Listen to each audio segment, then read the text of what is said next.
Olá, sejam bem-vindos ao canal da Tempo Cirurgia Plástica. Meu nome é Thiago Degani. Eu me formei há 17 anos em medicina na UFMG, fiz cirurgia geral e cirurgia plástica no Hospital das Clínicas da UFMG. Eu sou membro da Sociedade Brasileira de Cirurgia Plástica. Já operei mais de 6.000 casos particulares, então a gente tem uma experiência muito grande no tema que nós vamos falar hoje, que são as cirurgias estéticas das mamas. Aqui na Tempo Cirurgia Plástica, a nossa prioridade número 1 é segurança. Nós seguimos de forma rigorosa todos os protocolos de segurança para a cirurgia plástica. Eu procuro fazer tudo com a maior perfeição possível sempre. E eu e minha equipe, nós fazemos tudo com muito carinho. Então, nossos pacientes são recebidos com muito carinho aqui no nosso serviço. A Tempo Cirurgia Plástica fica em Belo Horizonte, nós temos 2 sedes. As nossas sedes são classificadas tanto na prefeitura quanto na vigilância sanitária como hospital dia. Isso significa que a nossa estrutura é de hospital particular, especializado em cirurgia plástica. Um dos nossos diferenciais é que nós não internamos nos nossos hospitais pacientes com infecção. Isso diminui o risco de infecção hospitalar. Além disso, cada sala de cirurgia nossa tem os mesmos equipamentos de uma sala de CTI. Isso gera uma segurança muito grande, tanto para nós cirurgiões, mas principalmente para os nossos pacientes. Bom, então, como eu falei, o tema principal da aula de hoje é cirurgias estéticas das mamas. O primeiro item que todo paciente que pretende se submeter a uma cirurgia estética das mamas tem que saber é que existem 2 tipos principais de cirurgias das mamas. O que nós vamos chamar de grupo 1 são as mamoplastias de aumento. São aquelas pacientes que não têm flacidez e que simplesmente desejam aumentar as mamas. E o que nós vamos chamar de grupo 2 são as outras cirurgias. Mamoplastia redutora, mastopexia com prótese, mastopexia sem prótese. Todas as pacientes em que a gente tem que retirar a pele e elevar o mamilo e a areola estão no grupo 2. É muito importante que qualquer paciente que deseje submeter a uma cirurgia das mamas entenda que existem esses 2 grupos e procure identificar em qual desses 2 grupos a paciente está. Porque quando a paciente não entende isso, frustrações podem ser geradas nas expectativas em relação ao resultado. Então, eu vou mostrar algumas fotos aqui. Essas fotos, cabe aqui um esclarecimento, uma nota de observação, que o cirurgião plástico ele não pode mostrar fotos de antes e depois.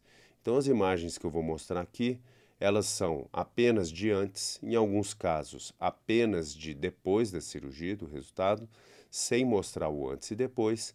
E essas imagens elas têm apenas o intuito de esclarecer aspectos técnicos relacionados à cirurgia. Então, 2 casos extremos de grupo 1 e grupo 2. Essa paciente de mama praticamente sem pele nenhuma, até quase que com aspecto masculino, ela está no extremo do grupo 1. É uma paciente que vai submeter a uma mamoplastia de aumento. E essa segunda paciente, ela está no extremo do grupo 2. Um excesso de pele muito grande, mamas chegando literalmente até o umbigo. Então, essa paciente vai submeter a uma mastopexia. Mas o mais comum de se ver no dia a dia são mamas desse tipo, né? Uma mama bonita, pequena, mas já bonita, uma paciente do grupo 1 que deseja se submeter a uma mamoplastia de aumento. Então, essa paciente apenas vai colocar o silicone. E do outro lado, uma mama pouco caída, essa mama até que para o padrão europeu, por exemplo, é considerada uma mama bonita, mas as brasileiras, como preferem mamas bem pezinhas, essa paciente aqui, ela é classificada no grupo 2 e ela vai se submeter a uma mastopexia com prótese. Então, essas 2 cirurgias, elas têm vários aspectos distintos, né? No grupo 1 é uma cirurgia de 30 minutos, no grupo 2 é uma cirurgia de 2 a 3 horas. Grupo 1, a cicatriz é muito menor, como demonstrado aqui. Na maioria das vezes nós fazemos uma incisão no sulco mamário, uma incisão de 3 a 4 centímetros no sulco mamário, mas pode ser feita também pela axila ou periareolar. Já no grupo 2 nós temos uma variação, várias cicatrizes, mas na maioria das vezes uma cicatriz periareolar, ou seja, em volta da areola, uma cicatriz vertical e uma cicatriz horizontal. São raros os casos que nós fazemos mastopexia apenas periareolar e alguns casos nós fazemos periareolar com uma cicatriz vertical, mas na maioria dos casos também existe uma cicatriz horizontal que pode ser em L, pode ser um T pequeno ou pode ser um T grande em caso de pacientes que têm que retirar muita pele. Também esses dois grupos se diferenciam na recuperação. As pacientes do grupo 1 têm uma recuperação em 24 horas, elas estão autônomas para fazer todas as atividades cotidianas, exceto exercícios físicos. As pacientes do grupo 2 têm uma recuperação mais longa. Elas precisam de 2 a 3 meses para se recuperar totalmente, especialmente para atividades físicas com os braços. Na maioria dos casos, as próteses utilizadas no grupo 1 são maiores do que as próteses utilizadas no grupo 2. Isso também interfere muito na expectativa do paciente, que muitas vezes a paciente tem uma mama grande, vai se submeter a uma mastopexia e compara o tamanho da prótese dela com a amiga que não tinha peito nenhum e se submeteu a uma mamoplastia de aumento e utilizou uma prótese grande. Então, entender essas diferenças é fundamental para que você tenha expectativas realistas.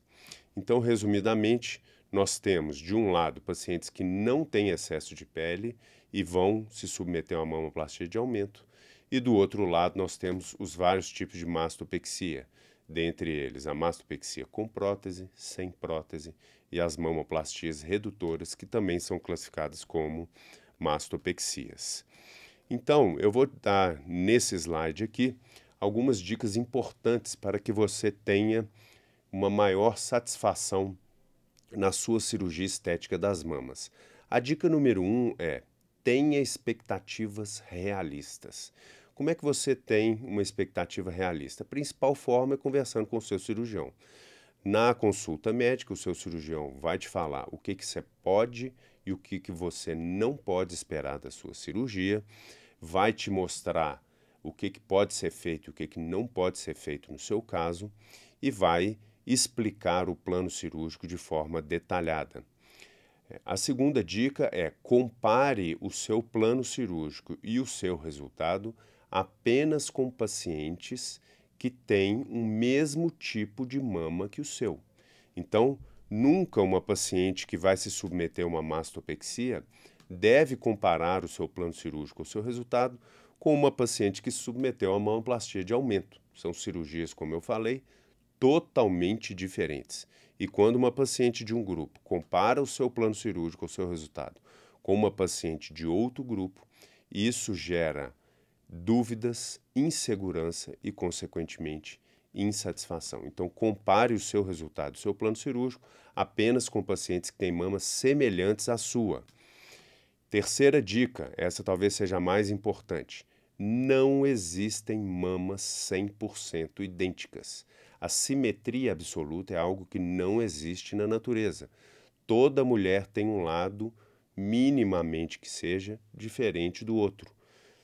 Pequenas e mínimas assimetrias são normais e aceitáveis. Grandes assimetrias, elas devem e podem ser corrigidas nas cirurgias plásticas. Mas se você ficar obcecada com milímetros ou diferenças milimétricas no tamanho das suas mamas, você tem grande chance de ficar insatisfeitas, porque mamas idênticas não existem na natureza. Então, uma sequência de dúvidas frequentes em relação às cirurgias estéticas da mama. Eu vou colocar minha prótese na frente ou atrás do músculo? Hoje, no nosso serviço, mais de 80% dos casos a gente coloca a prótese atrás do músculo pela técnica dual plane, que foi descrita por John Tabatz no início dos anos 2000. Essa técnica, ela incisa o peitoral maior na sua porção inferior, 90% da prótese fica atrás do músculo e a borda inferior da prótese ou do implante mamário, ela fica descoberta do músculo. Portanto, esse nome dual plane, como se fossem dois planos, mas na prática a gente explica para a paciente que a prótese dela vai estar atrás do músculo. Alguns casos ainda está indicado colocar a prótese na frente do músculo. Quais são? Pacientes com pele muito boa, que desejam próteses pequenas para médias e que ao mesmo tempo desejam o colo mais marcado.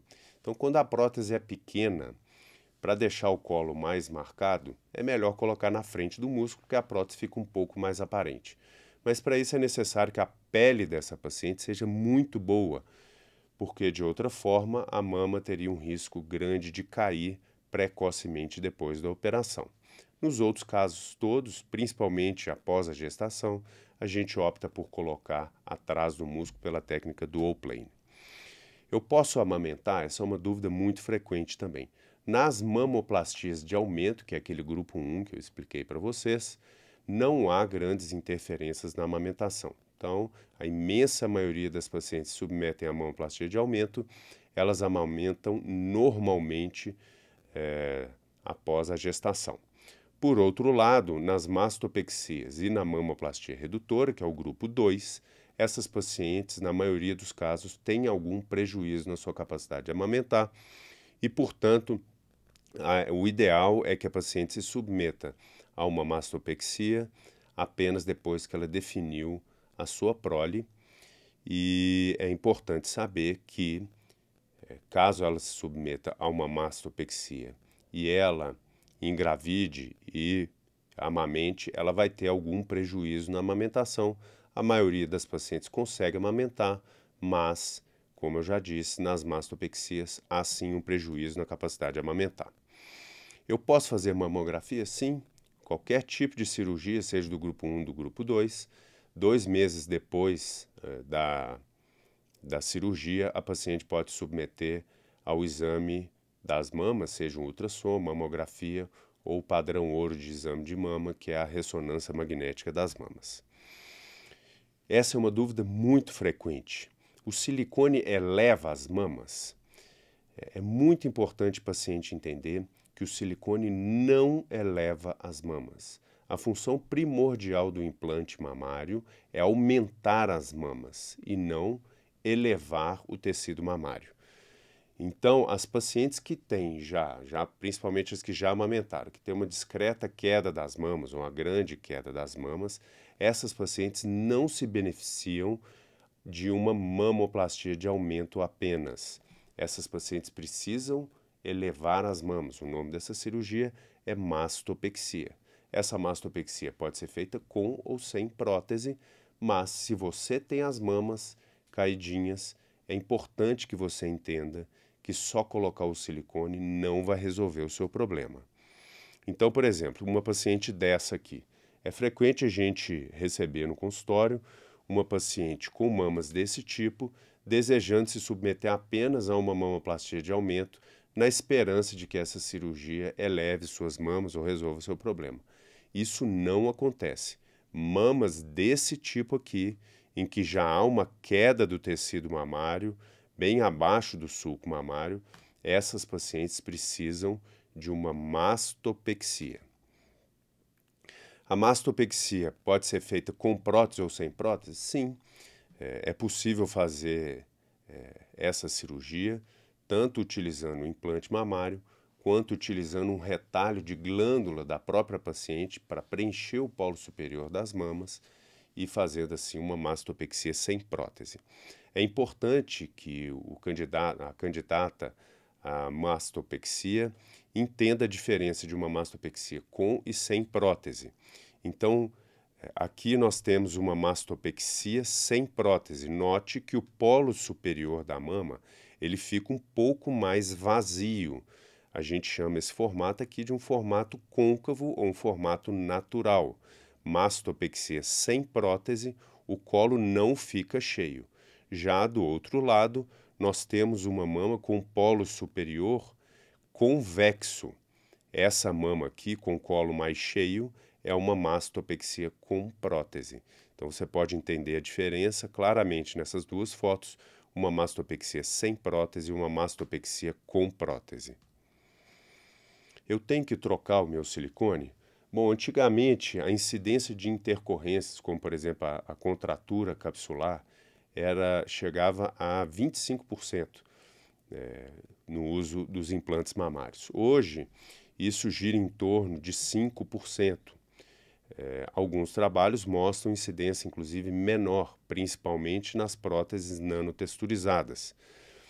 Então, a necessidade de se trocar os implantes mamários, ela diminuiu muito.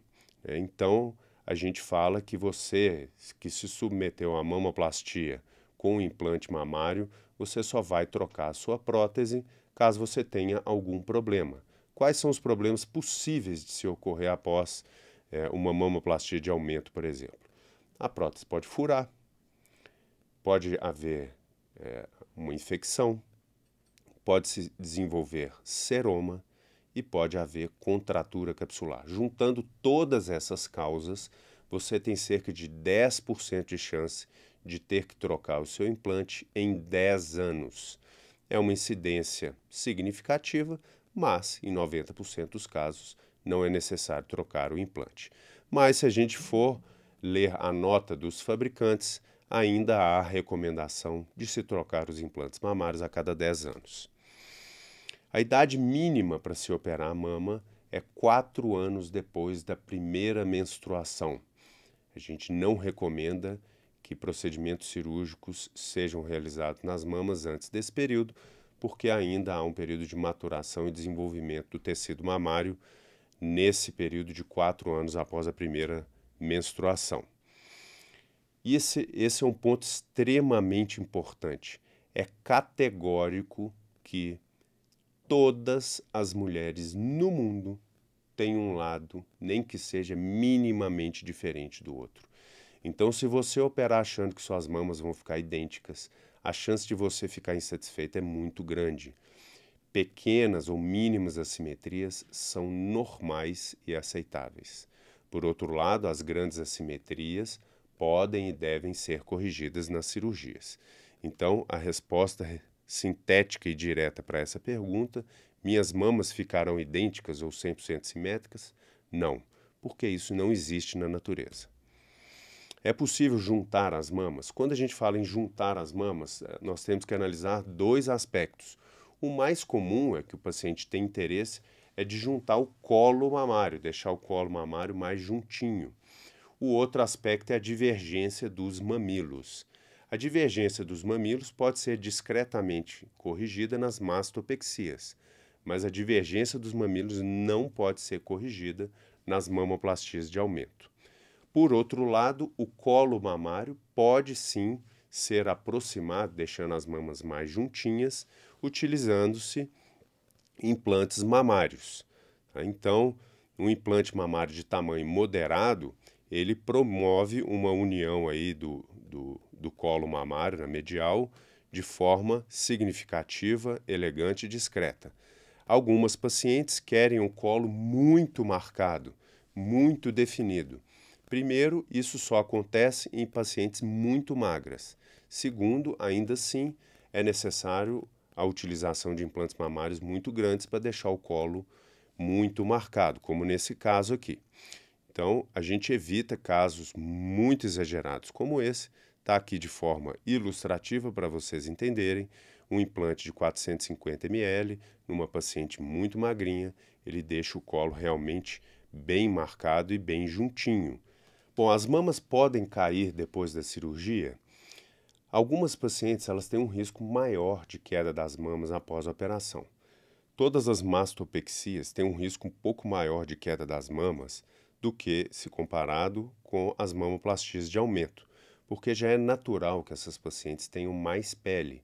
Mesmo com a retirada de pele realizada na mastopexia, ainda sobra pele natural de cada uma das pacientes no polo superior, que é uma região onde não podemos retirar pele. Então aí também há um outro alinhamento de expectativas. Algumas pacientes de mastopexia acham que vão ficar com a pele esticadinha, assim como aquelas pacientes de mamoplastia de aumento. Mesmo com a retirada de pele da mastopexia, isso não acontece, porque tem uma região, principalmente no polo superior, onde nós não conseguimos retirar pele e essa pele que é natural de cada paciente, ela continua após a cirurgia de mastopexia. Então, essas pacientes que têm mais quantidade de pele e optam por uma mama final no pós-operatório muito grande, essas pacientes têm um risco maior de queda das mamas após a operação. Também aquelas pacientes que têm grandes oscilações de peso, engorda, emagrece várias vezes depois da cirurgia, essas pacientes têm um risco maior de queda das mamas após a operação. Por outro lado, pacientes que não têm pele praticamente nenhuma e se submetem a uma mamoplastia de aumento, principalmente com prótese atrás do músculo, essas pacientes têm um risco baixíssimo de queda das mamas após a cirurgia. O formato ideal das mamas. Esse é um tema muito interessante e não há outra forma de explicar isso senão mostrando uma mama considerada bonita. O formato ideal das mamas ele leva a alguns critérios objetivos e critérios subjetivos. O critério subjetivo talvez seja o mais importante. O paciente acha bonita ou não acha bonita. Mas este achar, que é a opinião pessoal de cada indivíduo, ele não pode ser materializado num ato cirúrgico. Então existem os critérios objetivos. Quais são os critérios objetivos de uma mama bonita ou do formato ideal de uma mama?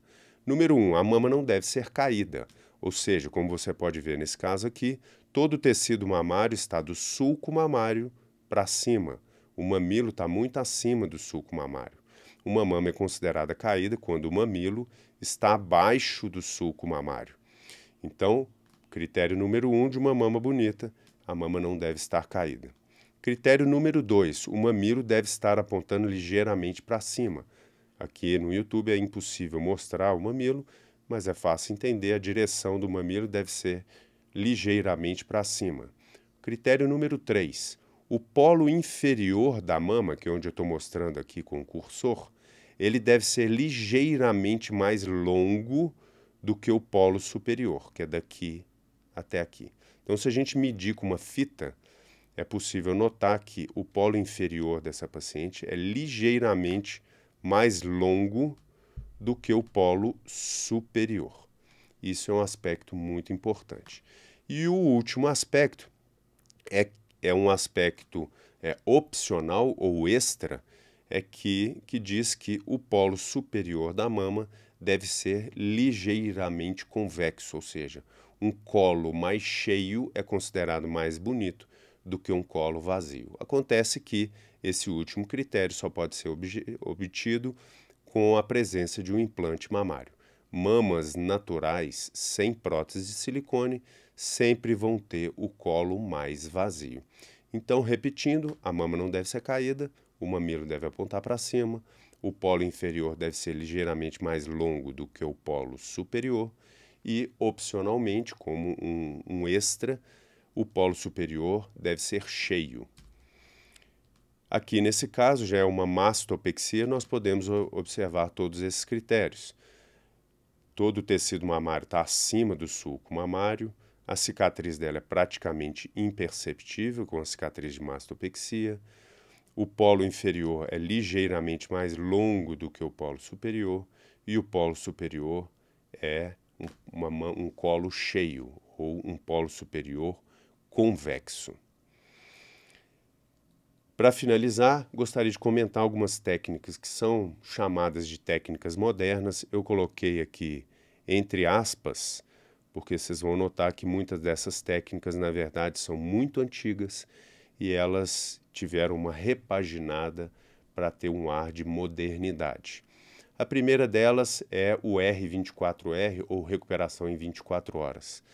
Essa nomenclatura ela é bastante recente, considerada uma tática, na verdade, de cuidados que vão desde o pré, per e pós-operatório, que diz que o paciente se recupera em 24 horas após a cirurgia. Na verdade, os trabalhos de John Tabbets, publicados no início dos anos 2000, John Tabbets já mandava os seus pacientes, por incrível que pareça, para fazer jumping na academia com 48 horas após a cirurgia. Então ele já fazia a técnica ou a tática de recuperação em 24 horas. Essa tática ela foi repaginada e melhorada, sem dúvida nenhuma, e recebeu a nova nomenclatura de R24 ou R24R, como a gente vê frequentemente. E sim, nas mamoplastias de aumento é perfeitamente possível que a paciente recupere as suas atividades normais do dia a dia, exceto atividades físicas, em 24 horas. Então, 24 horas depois da operação, as nossas pacientes, elas trocam de roupa sozinho, tomam banho sozinho, elas podem deitar de lado, podem dirigir. Então, nossas pacientes já há mais de 10 anos seguem os critérios muito semelhantes do que foi publicado em 2001 por John Tabbets. Uma outra técnica muito importante, principalmente nas mastopexias, é o sutiã interno. Há muitos anos atrás a gente chamava essa técnica de pontos de contenção. Eram pontos que a gente dava na lateral das mamas e no sulco mamário para evitar que houvesse um grande deslocamento do implante mamário para a lateral e para a porção inferior em direção ao abdômen. E posteriormente, com algumas modificações técnicas, principalmente com o uso de um fio farpado, essa técnica recebeu uma nova nomenclatura, uma excelente nomenclatura, que é o nome de sutiã interno. Eu utilizo a técnica do sutiã interno em todas as minhas mastopexias e em alguns casos específicos de mamoplastia de aumento. A outra técnica que está em voga atualmente, apresentado como uma técnica moderna, mas ela é super antiga, são as mamoplastias híbridas. O que é uma mamoplastia híbrida? Você faz a mamoplastia, pode ser uma mastopexia com ou sem prótese, pode ser uma mamoplastia de aumento, faz uma lipoescultura e enxerta, faz preenchimento de gordura, um enxerto de gordura em áreas específicas para valorizar o resultado da cirurgia. Então, por exemplo, vamos supor que uma paciente se submeteu a uma mastopexia sem prótese e ela deseja definir um pouco mais o colo mamário, principalmente no polo superior. É possível fazer uma mamoplastia híbrida, ou seja, uma mastopexia com enxerto de gordura no polo superior da mama, valorizando assim o resultado. E o outro aspecto, que aí nem entra no termo de técnicas modernas, mas são técnicas que estão, entre aspas, na moda, são as técnicas de mamoplastia com cicatriz reduzida. Esse é um tema muito delicado de se falar, porque alguns cirurgiões usam apenas, entre aspas, técnicas de cicatriz reduzida. Eu prefiro explicar melhor para os meus pacientes que a gente procura fazer a menor cicatriz possível para cada paciente. Então, pacientes que precisam de pouca retirada de pele, ou eu faço uma cicatriz periareolar, ou eu faço uma cicatriz vertical, ou eu faço um T muito pequenininho ou uma cicatriz em L. Agora, para aquelas pacientes que têm mamas muito grandes, ou para aquelas pacientes que têm muita pele e mama muito caída, eu particularmente nunca prometo uma cicatriz reduzida, porque apesar de ser possível realizá-las, acaba que sobra muita pele e essas pacientes retornam rapidamente com mamas caídas no pós-operatório. Então, se você tem mamas muito grandes ou mama com muita pele e vai se submeter a uma mamoplastia redutora ou uma mastopexia, é importante que você entenda que sua cicatriz não vai ficar pequena. O importante não é o tamanho da sua cicatriz, o importante é que suas mamas fiquem bonitas depois da cirurgia. Bom, e para finalizar, uma discussão muito importante é se é possível fazer as cirurgias estéticas das mamas em conjunto com as cirurgias estéticas de contorno corporal. As principais cirurgias de contorno corporal são a lipoescultura, lipo-HD, ou lipodefinição, e a lipoabdominoplastia. A resposta é sim, desde que os critérios de segurança sejam contemplados. A gente evita cirurgias maiores do que 12 horas. Geralmente uma mama e abdômen a gente faz em 4 horas e meia, 5 horas. Se a paciente tiver um pouquinho fora do peso, a gente gasta no máximo 6 horas numa cirurgia dessa. O preparo do paciente tem que ser feito de forma impecável, ou seja, pacientes com comorbidades como diabetes, hipertensão, fumantes, a gente nunca faz cirurgia conjunta. E o paciente tem que estar com o IMC próximo de 25, ou seja, para fazer cirurgia conjunta, o ideal é que o paciente seja magro.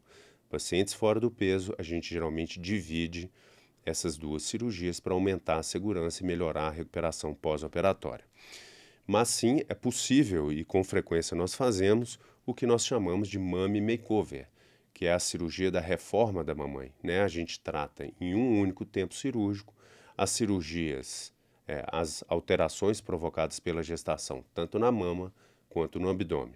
Então é muito frequente a gente fazer mastopexia com prótese, com lipoabdominoplastia, ou mamoplastia de aumento com lipo HD ou lipoescultura. Isso é muito frequente a gente fazer essa combinação, lembrando que os critérios de segurança têm que ser contemplados. Então é isso que eu queria falar com vocês e compartilhar. Deixe seu comentário e suas dúvidas aí abaixo e nós vamos ter o prazer de esclarecer essas dúvidas e responder todas as perguntas que vocês tiverem. Um abraço.